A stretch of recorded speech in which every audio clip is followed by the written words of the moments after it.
Okay, so it looks like it's going to be a very interesting month, Sagittarius. Now, what you're desiring, what your objective is, we have very interesting, the Three of Swords. So it looks like some of you are dealing here with an air sign, a Gemini, Aquarius, or a Libra. And there could be a love triangle going on for some of you because we have the Three of Swords. Whenever you have the Three of Swords, there could be three people involved in the situation. It could also just be that someone is separating, maybe traveling, taking a trip. You see an airplane here taking off. It doesn't necessarily have to be travel. It could just be going away. Because this card is about departing. It could be symbolic, it could be literal, but there's a departure happening here. And it's also a sign of things maybe taking longer than you had hoped or expected.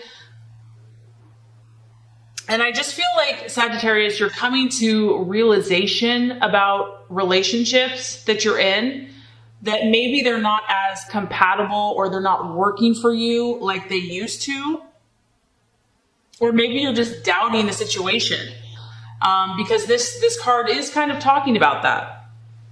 There's differences happening, differences in opinion, differences in communication styles. And this could just be temporary, honestly, because it is a purple, it's a storm. Things could be kind of stormy, but it's going to pass. But right now, things are a little up in the air. So I just feel like you might be shaking things up a bit, Sagittarius, in your relationships or in your life. Maybe this is just you wanting to move, wanting to travel, wanting to make a change, needing to get away, needing to separate from something because of a differing opinion or mindset or philosophy. And that would really coincide with what you're valuing and identifying with, because here we have the wheel. We have the wheel of life. And this is really your life wheel, Sagittarius. So here we go. It's like you're looking at the big picture. And maybe that's why you're having a disagreement with someone, because they're not seeing the big picture, because this is where you are. You're kind of evaluating the whole picture. You're not just looking at one slice of the pie. Whereas one person might just be all focused on one little sliver. No, you're saying, let's look at the big picture. And I need to evaluate things on a scale, a happiness scale. How happy am I truly in this area? And I feel like you're questioning some areas in your life. You're thinking about it. You're evaluating. Obviously, this is going to represent the full spectrum. So we could have health, we could have love, we could have passion, money, work, play, travel. And I feel like you're really determining where you're not satisfied. And the thing with you, Sagittarius, is that if it's not working for you, I just feel like you're going to make a change this month. Like you're not even really going to question it. And that's kind of why I'm getting this separation, because it's almost like you're ready to go. You're ready to move on. If you're not happy in some type of area, you're not going to sit around and just wallow in self-pity and misery. You're going to make a change. Because October for you is like you have this finger here and you have your fire and your power, and you have to direct your energy somewhere, and you want it to be useful. You want it to be enjoyable, pleasurable. Really saying, where should I direct my intentions? Where should I direct my energy? How is it going to fulfill my higher purpose and my calling? And I also feel that you're aware this month of the seasons changing. You're aware that times change, things change, people's change, relationships change. You're not just stuck in a way of life or a way of thinking. And I feel that you're really working with this energy beautifully. You're not staying stuck. You're not staying stagnant. You're willing to kind of ebb and flow. You're flexible. You're listening to your intuition. It can be painful here to cause some upset. But I feel that you're remaining optimistic, that you know that you have a say in your future and that you're going to take hold of it and help create your destiny. Okay, challenge, distraction, illusion, or doubt. So interesting. 6 of Cups. So there's part of you that's this free spirit that wants to explore the world, adventure, travel, have no restrictions, just live in pure freedom.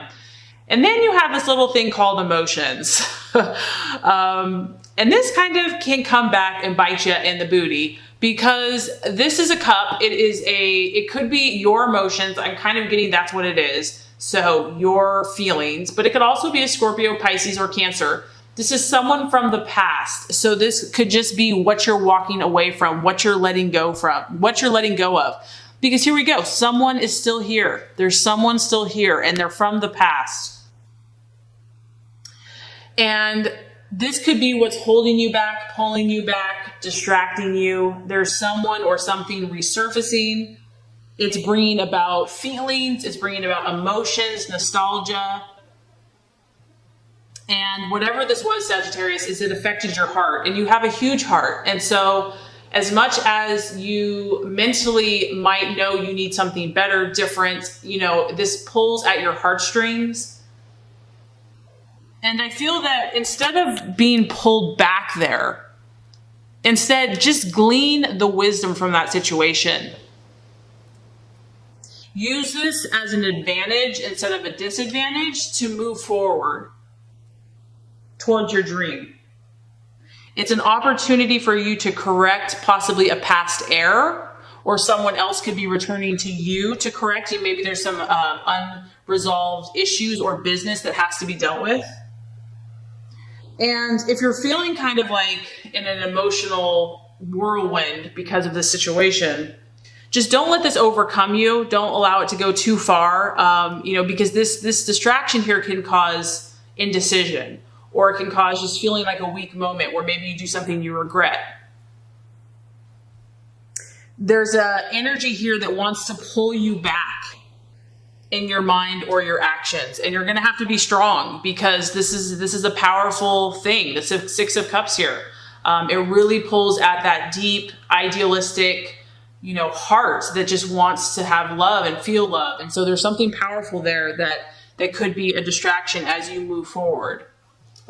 But this is crazy. I mean, your reading is really cool. The right attitude to have is the Ace of Wands. And so this is God in the universe saying, don't look back, Sagittarius. Like, if there's something that's trying to pull you back, there's a reason you probably left that situation behind, because there's a new horizon. There's a new beginning, and it's calling you. It's beckoning you. This is the beginning. You're stepping out. You're doing something new. You're doing something different. And I feel like it has so much hope and so much optimism and excitement. There's something beautiful waiting for you over there on the horizon. And it's just saying, come to me, come to me. This is your strong fire energy. So you could be collaborating with other Aries, another Sagittarius or Leo, or it could just be you really stepping out and saying, I believe, I know, I trust. I can, I am able, this is going to work. Because this is the card of new opportunities. And here it is, Sagittarius. This is the card of luck being on your side. And this is one area that you are truly blessed. God blesses you. You are the sign that gets blessed with luck. This is a lucky card, and there is an anticipation here. There's an excitement in the air. There's enthusiasm. And you really have the ingredients to make any of your dreams successful. So don't give up. Don't be held back by something that's not going to serve you. If it's going to serve you, okay. But if it's not, let it go. And can we emphasize this enough? The right attitude to have for yourself and others. Now we have the Ace of Cups. Two strong cards of beginnings and leadership. This time, it's about emotional harvest and bounty, as you can see, this cornucopia of goodies. And it's a cup. So this is your emotions. It's like, be positive. Be who you are, and you're optimistic, and, expect positive outcomes. You believe in positive outcomes. You expect positive outcomes. You visualize and see the bounty before you've even received it. And this is just trusting that your affairs are going to go well. Your conversations are going to go well. Your interactions are going to go well. And a reminder to you that if your dream is linked to your emotions, it's that much more powerful, and it comes to fruition that much more quickly. So it's a beautiful reminder that you have a new beginning to charge this new beginning with positive emotions. And there's something, there's a reason that you have left. There's a reason that you are departing. There's a reason that something did not work out or that there's division, because there's almost something better waiting for you. That's what I'm getting. It's like you're meant to have this new beginning and this emotional feast, abundance. So if you weren't happy and there's a reason that you left, there's something better waiting. So the realization or the outcome, we have the Two of Wands, and this is you. It's a fire energy. And the Two of Wands here is about a restlessness. So I do kind of feel like there's a battle going on with you. I know that you want to break free and do, like, follow your visions, follow your dreams, believe in, all the idealistic things that you believe in. But there's, we're human. And so things hold us back. We get stuck in a rut, or we get stuck in a pattern. We have to keep learning the same lessons over and over again, etc. And there's something here that's being held on to, because the Two of Wands is talking about something has to be faced. As you can see, this guy, there's this kind of creepy looking thing behind him. Something has to be faced in order for you to move forward. And it could be this thing from the past. I don't know what it is. It's probably going to be different for everyone, but it's a two. So we have a decision being made. And whatever this is it's going to require some effort for you. And there is huge potential, but if something is holding you back, you're going to have to take action. Like, you can't just talk about it. It has to actually happen. And this also has to happen immediately. So, maybe you're making a lot of changes this month. You're moving on. Things are kind of resurfacing. But I feel like there's going to be a process here where you're going to see the potential and then you're going to have to make a change. See the potential and then have to make a change. So this could be an ongoing journey, an ongoing process. And there's something here from the past. I keep getting the past, that like sadness or regrets or some unresolved issue is holding you back. And maybe that's what has to be dealt with. I don't know. So that's what I'm saying, that Sagittarius, this is a very interesting reading. It's highly contrasted. We have kind of sadness and separation and kind of conflict and disagreement contrasted with huge potential, huge new beginnings, taking the power and control in your own hands, being completely positive. So I feel like this month you're going to kind of experience kind of the highs and lows, but I know that it's moving you towards, your higher purpose, your higher plan, your higher destiny. And I think it's going to be incredibly powerful and enlightening for you.